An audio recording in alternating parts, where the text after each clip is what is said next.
ओम श्री गणेशाय नमः। नमस्कार दोस्तों, आज हम बात करने जा रहे हैं भगवान श्री गणेश के जन्मोत्सव की, जिसे हम गणेश चतुर्थी भी कहते हैं। गणेश चतुर्थी भाद्रपद मास के शुक्ल पक्ष की चतुर्थी को देश भर में धूमधाम से मनाई जाती है। मान्यता है कि इस दिन भगवान गणेश जी का जन्म हुआ था और इस उपलक्ष्य में पूरे देश में धूमधाम से गणेश चतुर्थी का उत्सव बहुत अच्छे से मनाया जाता है।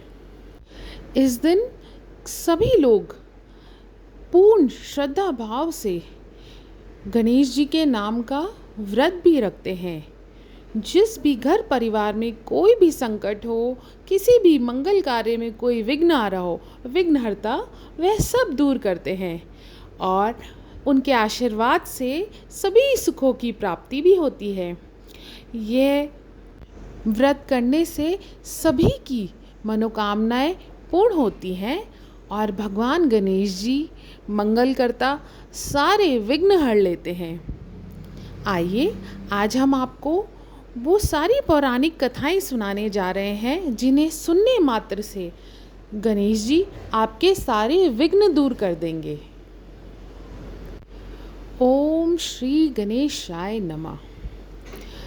पौराणिक और प्रचलित गणेश जी की कथा हम में से काफ़ी जनों ने ये सुन रखी होगी, परंतु आज हम आपको एक बार उसको विस्तार रूप से सुनाते हैं। एक बार की बात है, सभी देवताओं को बहुत ही विपदाओं में घिरे हुए थे। उनको बहुत ही विपत्ति आ गई थी। तब वह सब मदद मांगने भगवान शिव जी के पास गए। उस समय शिव जी के साथ कार्तिकेय और गणेश जी भी बैठे हुए थे। देवताओं की बात सुनकर शिव जी ने कार्तिकेय व गणेश जी से भी पूछा कि तुम में से कौन देवताओं के कष्टों का निवारण कर सकता है। तब कार्तिकेय व गणेश जी दोनों ने ही स्वयं को इस कार्य के लिए सक्षम बताया। इस पर भगवान शिव ने दोनों की परीक्षा लेने की सोची। तब दोनों में से जो सबसे उन्होंने ये कहा भोलेनाथ जी ने कि जो सबसे पहले पृथ्वी की परिक्रमा करके आएगा वही देवताओं की मदद करने जाएगा। भगवान शिव जी के मुंह से ये वचन सुनते ही कार्तिकेय अपने वाहन मोर जो था उस पर बैठकर पृथ्वी की परिक्रमा के लिए निकल गए। परंतु गणेश जी बहुत चतुर, चालाक और बुद्धिमान थे। उन्होंने यह सोचा चूहे के ऊपर चढ़ के सारी पृथ्वी की परिक्रमा करेंगे तो इस कार्य में तो उन्हें बहुत समय लग जाएगा। तभी उन्हें एक उपाय सूझा। गणेश जी अपने स्थान से उठे और अपने माता पिता की 7 बार परिक्रमा करके वापस वहीं बैठ गए। परिक्रमा करके लौटने पर कार्तिकेय स्वयं को विजेता बताने लगे। तब शिव जी ने कहा, श्री गणेश से पृथ्वी की परिक्रमा ना करने का पूछा। शिव जी ने लगा कि कार्तिकेय जी तो पूरे उसमें टहल कर आए हैं पृथ्वी पर और गणेश जी ने सिर्फ हमारी ही परिक्रमा क्यों ली। तब गणेश जी ने अपने माता पिता को उत्तर दिया कि माता पिता के चरणों में ही समस्त लोक है। यह सुनकर भगवान शिव ने गणेश जी को देवताओं के संकट दूर करने की आज्ञा दी। इस प्रकार भगवान शिव ने गणेश जी को आशीर्वाद दिया कि चतुर्थी के दिन जो तुम्हारा पूजन करेगा और रात्रि में चंद्रमा को अर्घ्य देगा उसके तीनों ताप यानी दैहिक ताप, दैविक ताप तथा भौतिक ताप सब दूर हो जाएंगे। इस व्रत को करने से व्रतधारी के सभी तरह के दुख दूर होंगे और उसे जीवन के भौतिक सुखों की प्राप्ति होगी। चारों तरफ से मनुष्य की सुख समृद्धि बढ़ेगी।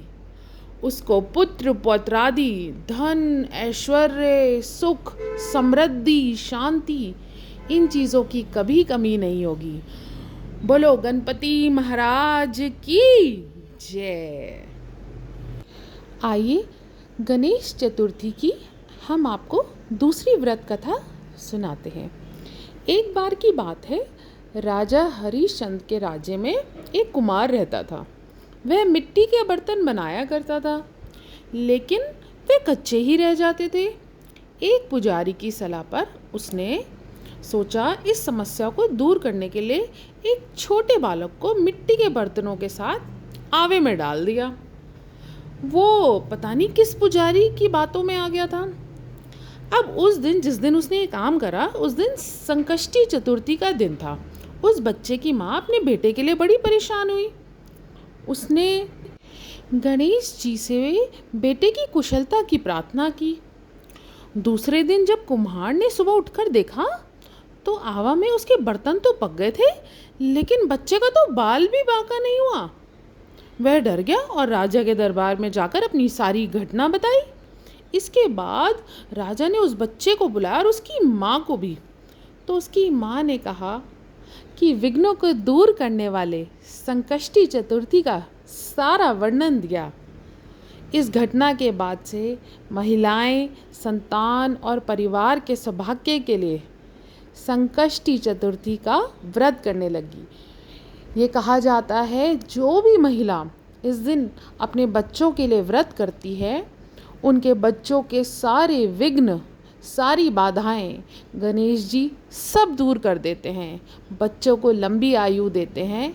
जैसे प्रभु ने उस बच्चे की रक्षा करी, ऐसे ही प्रभु हम सब के बच्चों की रक्षा करें। बोलो गणपति महाराज की जय। आइए आपको हम तीसरी कथा सुनाते हैं। एक बार की बात है, भगवान विष्णु जी का विवाह लक्ष्मी जी के साथ तय हो गया था। विवाह की तैयारियां भी हो रही थी। सभी देवताओं को निमंत्रण भेजे गए, परंतु गणेश जी को निमंत्रण दिया ही नहीं। पता नहीं जो भी कारण रहा होगा, परंतु गणेश जी को निमंत्रण नहीं भेजा। अब भगवान विष्णु जी की बारात जब जाने का समय हुआ, तभी सभी देवता अपनी पत्नियों के साथ वहाँ विवाह में पहुँचे। उन सब ने देखा कि गणेश जी तो कहीं दिखाई नहीं दे रहे। तब वे आपस में सब बात करने लगे कि गणेश जी को न्योता नहीं दिया क्या, या स्वयं गणेश जी ही नहीं आए। सभी को इस बात पे आश्चर्य होने लगा। तभी सबने विचार किया कि इतना नहीं सोचना चाहिए और विष्णु जी से जाके इसका कारण पूछ ही लेना चाहिए। विष्णु भगवान जी से जब वह सब पूछने गए तो विष्णु जी से पूछने पर विष्णु जी ने उत्तर दिया कि हमने गणेश जी के पिता भोलेनाथ महादेव को न्योता भेजा है। यदि गणेश जी अपनी पिता के साथ आना चाहते हैं तो आ ही जाते, अलग से न्योता देने की भी क्या आवश्यकता थी। आखिर उनके परिवार के जो शिव पार्वती जी हैं उनको तो न्योता दे ही दिया है। दूसरी बात यह भी है कि उनको 1.25 मन मूंग, 1.25 मन चावल, 1.25 मन घी और 1.25 मन लड्डू का भोजन दिन भर में चाहिए। अब यदि गणेश जी नहीं आएंगे तो कोई बात नहीं, दूसरे के घर जाकर इतना सारा खाना पीना कोई अच्छी बात है। ऐसा विष्णु जी ने जब सब भगवान जी को जवाब दिया, उनके खाने पीने के ऊपर भी इतनी वार्ता अभी कर ही रहे थे, किसी ने बीच में से एक सुझाव दिया, यदि गणेश जी आ भी जाएं तो उनको द्वारपाल बनाकर बैठा देंगे, आप घर की याद रखना। आप तो चूहे पर बैठकर धीरे धीरे चलोगे तो बारात से बहुत पीछे रह जाओगे। यह सुझाव भी सबको समझ में आ गया कि अरे हाँ, गणेश जी हमारे साथ नहीं चलेंगे तो भी खाना बच जाएगा, घर की देखभाल भी हो जाएगी। विष्णु जी भी मान गए इस बात के लिए। अब इतने में क्या होना था, जैसे ही गणेश जी वहाँ पहुँचे, उन्हें समझा बुझाकर कैसे भी घर की रखवाली करने के लिए बैठा दिया। बारात चल दी। तब नारद जी ने देखा कि गणेश जी तो दरवाजे पर ही बैठे हुए हैं। वो गणेश जी के पास गए। उन्होंने बोला, गणेश जी आप यहाँ क्यों बैठे हो? गणेश जी ने कहा, विष्णु भगवान जी ने तो मेरा बहुत अपमान किया है। नारद जी ने कहा, आप अपनी मूषक सेना को आगे भेज दें, वह रास्ता सारा खोद देगी, जिससे उनका वाहन धरती में धंस जाएगा। तब आपको सम्मानपूर्वक बुलाना ही पड़ेगा। अब तो गणेश जी को बहुत सुंदर विचार दे दिया था ये नारद जी ने। गणेश जी ने तुरंत अपनी सारी मूषक सेना जल्दी से आगे भेज दी। सेना ने सारी जमीन खोल दी। जब बारात वहाँ से निकली तो रथों के पहिए तो सारे धरती में ही धंस गए। लाख कोशिश करने पर कुछ भी, परंतु पहिए हिल ही नहीं पा रहे थे। सभी ने अपने अपने उपाय किए, परंतु पहिए तो निकले ही नहीं, बल्कि जगह जगह से और टूट गए। किसी को समझ में ही नहीं आ रहा था कि अब क्या किया जाए। तब नारद जी ने कहा, आप लोगों ने गणेश जी का अपमान किया है। यदि उन्हें मनाकर लाया जाए तो आपका कार्य सिद्ध हो सकता है और ये जो इतना बड़ा संकट आया है वो भी टल सकता है। शंकर भगवान जी ने अपने दूत नंदी जी को भेजा बहुत ही प्रेम से और कहा, जाइए आप सम्मान पूर्वक गणेश जी को लेकर आए। गणेश जी का आदर सम्मान के साथ पूजन किया गया। तब कहीं रथ के पहिए खड्डे में से निकले। अब रथ के पहिए निकल तो गए, परंतु वे टूट फूट ही गए थे। अब उन्हें सुधारे कौन। पास के ही खेत में से खाती काम कर रहा था, उसे बुलाया गया। खाती अपना कार्य करने के पहले ओम श्री गणेशाय नमः कहकर गणेश जी की वंदना मन ही मन करने लगा। देखते ही देखते खाती ने सभी पहियों को ठीक भी कर दिया। तब खाती कहने लगे कि हे देवताओं, आपने सर्वप्रथम गणेश जी को नहीं मनाया होगा और ना ही उनकी पूजन की होगी, इसलिए तो आपके साथ यह सब संकट आया है। हम तो मूर्ख अज्ञानी हैं, पर फिर भी सर्वप्रथम गणेश जी को ही पूजते हैं, उन्हीं का ही ध्यान करते हैं। आप लोग तो देवतागण हैं, फिर भी आप गणेश जी को कैसे भूल गए।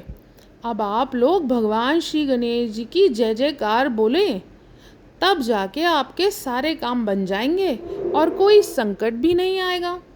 ऐसा कहते हुए बारात वहाँ से चल दी और भगवान विष्णु जी और लक्ष्मी जी के साथ विवाह संपन्न कराने की सभी सकुशल घर लौट आए। हे गणेश जी महाराज, आपने विष्णु जी को जैसे कारज सारियो, ऐसे कारज प्रभु सबको सिद्ध कारजो। बोलो गजानन भगवान की जय। आइए आपको गणेश चतुर्थी की एक पौराणिक कथा और सुनाते हैं। एक बार भगवान शिव और माता पार्वती नर्मदा नदी के किनारे बैठे हुए थे। वहाँ माता पार्वती ने भगवान शिव जी से समय व्यतीत करने के लिए चौपड़ खेलने को कहा। शिव चौपड़ खेलने के लिए तैयार हो गए, परंतु इस खेल में हार जीत का फैसला कौन करेगा, यह प्रश्न उनके समक्ष उठा। तो भगवान शिव ने कुछ तिनके एकत्रित कर उसको एक पुतला बनाकर उसकी प्राण प्रतिष्ठा कर दी और पुतले से कहा, बेटा हम चौपड़ खेलना चाहते हैं, परंतु हमारी हार जीत का फैसला करने वाला कोई नहीं है, इसलिए तुम बताना कि हम दोनों में से कौन हारा है और कौन जीता है। इसके बाद भगवान शिव और माता पार्वती का चौपड़ खेल शुरू हो गया। यह खेल 3 बार खेला गया और संयोग की बात है, माता पार्वती ही तीनों बार जीती हैं। खेल समाप्त होने के बाद बालक से हार जीत का फैसला करने के लिए कहा गया, तो उस बालक ने शिवजी को ही विजय बता दिया। यह सुनकर माता पार्वती को तो बहुत क्रोध आ गया और क्रोध में उन्होंने बालक को लंगड़ा होने में, कीचड़ में पड़े रहने का श्राप दे दिया। बालक ने माता पार्वती से माफ़ी भी मांगी और कहा कि ये मुझसे अज्ञातवश ऐसा हुआ है, मेरे अंदर कोई द्वेष भावना नहीं थी, कृपया करके मुझे क्षमा कर दें। बालक द्वारा क्षमा मांगने पर माता ने कहा, यहाँ गणेश पूजन के लिए नाग कन्याएं आएंगी, उनके कहे अनुसार तुम गणेश व्रत करो, ऐसा करने से तुम मुझे प्राप्त करोगे। यह कहकर माता पार्वती शिव के साथ कैलाश पर्वत चली गई। अब 1 वर्ष बाद उसी स्थान पर नाग कन्याएं आईं। तब नाग कन्याओं से श्री गणेश के व्रत की विधि मालूम करने पर उस बालक ने लगातार 21 दिन गणेश जी का व्रत किया। उसकी श्रद्धा से गणेश जी बहुत ही प्रसन्न हुए। उन्होंने बालक को मन वांछित फल मांगने के लिए कहा। उस पर उस बालक ने कहा, हे विघ्न विनायक, मुझ में इतनी शक्ति दीजिए कि मैं अपने पैरों से चलकर अपने माता पिता के साथ कैलाश पर्वत पर पहुंच सकूं। वह यह देख प्रसन्न हो। तब बालक को वरदान देकर श्री गणेश अंतर ध्यान हो गए। इसके बाद वह बालक कैलाश पर्वत पर पहुंच गए और जब वो कैलाश पर्वत पर पहुँचे तो उन्होंने अपनी कथा भगवान शिव को सुनाई। चौपड़ वाले दिन से माता पार्वती शिव जी से विमुख हो गई थी, अतः देवी के रुष्ट होने पर भगवान शिव ने भी बालक के बताए अनुसार 21 दिनों तक श्री गणेश जी का व्रत किया। इस व्रत के प्रभाव से माता पार्वती के मन से भगवान शिव के लिए जो भी नाराजगी थी वह समाप्त हो गई। तब इस व्रत के बारे में भगवान शंकर ने माता पार्वती को सारा व्रत विधि बताई। यह सुनकर माता पार्वती के मन में भी अपने पुत्र कार्तिकेय से मिलने की इच्छा जागृत हुई। तब माता पार्वती ने भी 21 दिन तक श्री गणेश का व्रत किया तथा उन्हें दूर्वा, फूल और लड्डुओं से गणेश जी का पूजा अर्चना किया। व्रत के 21वें दिन कार्तिकेय स्वयं माता पार्वती जी से आ मिले। उस दिन से श्री गणेश चतुर्थी का यह व्रत समस्त मनोकामनाओं की पूर्ति करने के लिए कहा गया। इस व्रत को करने से मनुष्य के सभी संकट दूर हो जाते हैं और उनको समस्त सुख सुविधाएं प्राप्त होती हैं। यह व्रत एक ऐसा व्रत है, जैसे कि हम सब जानते हैं गणेश जी का दूसरा नाम ही विघ्नहर्ता और मंगल करता है। वो हर व्यक्ति के जो भी गणेश जी को मन से याद करता है उनके सभी विघ्न हर लेते हैं और जो भी उन्हें अपने मंगल कार्यों में याद करता है उनके सारे कार्यों को मंगल ही मंगल कर देते हैं। तो हमारी कोशिश ये होनी चाहिए कि हम गणेश जी को दिल से, मन से, संपूर्ण श्रद्धा के साथ पूजन करें, व्रत करें और अपनी जो भी मनोकामनाएं हैं वो गणेश जी के आगे रखें। सच्चे दिल की सभी मनोकामनाएं गणपति जी विघ्नहर्ता, मंगलकर्ता सभी पूर्ण करते हैं। तो आइए सब मिलकर गणेश जी के नाम का जयकारा लगाते हैं। सुख करता दुख हरता वार्ता विघ्नाची, नुरवी पूर्वी प्रेम कृपा जयाची, सर्वांगी सुंदर उटिशेंदुराची, कंठी झलके माल मुक्ता फल्लाची, जय देव जय देव जय देव जय देव जय मंगल मूर्ति, दर्शन मात्रे मन कामना पूर्ति, जय देव बोलो गणपति महाराज की जय। धन्यवाद दोस्तों। अगर आपको मेरी ये सारी कथाएं अच्छी लगती हैं तो प्लीज़ इसको लाइक, सब्सक्राइब और शेयर ज़रूर करें। धन्यवाद।